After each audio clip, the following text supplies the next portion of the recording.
আমি কিছুক্ষণ পরই আমি চলে যাব। তো ব্যাগটা সব গোছানো শেষ, আর আমার ভাইও রেডি হয়নি। তো ভাই এখন ওই রুমে আছে, মানে আমার ভাইয়া একটাই আছে আর আরেকটাই ওইখানে ভিডিও করতেছে। তো তোমরা দেখবা যে সমস্ত কিছু। তো রুমানা অনেক কষ্ট পেতেছে, যে রুমানা অনেক কষ্ট পেতেছে যে আমি যে চলে যাব। রুমানা, তোর কেমন লাগছে বল? আমার খুব মন খারাপ লাগছে, কারণ আমার মা চলে যাচ্ছে। তার কোনো সমস্যা নাই, নতুন মতো চলেও আসছে, আর মা তো এখনও যাওয়া শুরু করছে। মা যাইও না তো। আরে কেন যাব, কেন যাব না বল তো? কারণ হচ্ছে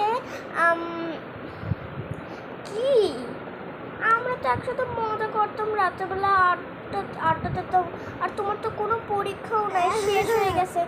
আসলে কিন্তু আমার কোনো পরীক্ষা নেই, সব পরীক্ষা শেষ হয়ে গেছে। আর পরীক্ষা যে রুটিন দিয়েছিল না, ওই পরীক্ষার রুটিন শেষ হয়ে গেছে, আর সে ফালিয়ে দিয়েছে। চলো, তো এটা যে আমার ভাইয়া খাবে সব কিছু, আওলা যাবো না, পরে আমরা চলে যাবো ইস্টার্ন। তোমাকে আমি খুব মিস করবো। এই দেখো, এই যে ফাঁকা,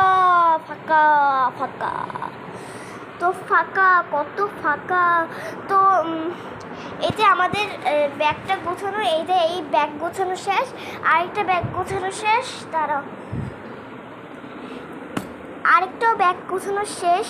ওটা হচ্ছে আরেকটা, এটা নতুন কিনেছিল ওই সময়, নতুন কিনেছিল। এই যে এটার মধ্যে অনেক কাপড় চোপড় আছে, আমার তারপরে মার, তারপরে ওদের মা, মানে আমার ভাই, আর সব কিছু গোছানো শেষ হয়ে গিয়েছে। তো আমি ভাবলাম যে এই কোনার মধ্যে ওদের যদি ঘর থাকে তাহলে কেমন হয় বলো তো? হ্যাঁ, আমি এটাই ঠিক করেছি যে এইটা করলে কেমন লাগে, কিন্তু ওরা তো ধরে একদম শেষ করে ফেলবে, মানে শেষ করে ফেলবে। কোন জায়গায় ঠিক করবো বইয়ের ঘর আমি সেটাও বুঝতে পারি না।